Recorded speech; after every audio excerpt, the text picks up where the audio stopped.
Iyon in-update dyan ko share sa Jericho Rosales nag-enjoy at nag-explore sa Bacolod kasama ang team ni Janine at ni Jericho bago mag-taping sa bagong serye na The Accused.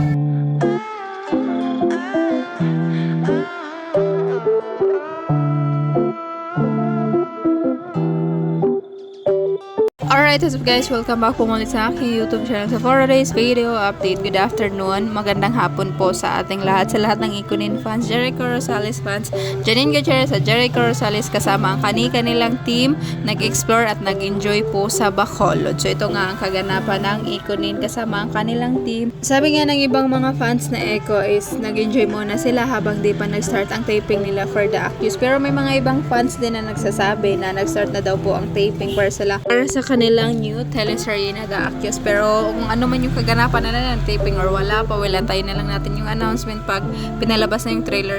Kasi ngayong 2025 din po siya ipapalabas. So ito nga ang binahagi ng Kapamilya Online World. And look, after the success of #Lavender Hills, Jericho and Janine Gutierrez will headline the Best Studios upcoming series #The Accused. The series is set to air in different platforms this 2025, The Accused. So ayan nga. And then mag-start na yung taping nila guys, or pinasecret pa lang. Well, abangan na lang natin. Of course, magmamaydi yan si Janine, si Eka, and yung team, The Accused soon. So, abangan na lang natin. So, ayan nga ang kanilang kaganapan So, ito nga ang kaganapan nila sa Elaya Highland Resort at Bacolod. Welcome, Janine Gutierrez and Mr. Jericho Rosales, Team Echo and Team Janine Gutierrez present sa Elaya Highland Resort at Bacolod City. So, ayun lang guys. If you guys like, share, comment, and subscribe. Again and again, see you on my next update for Ikunin.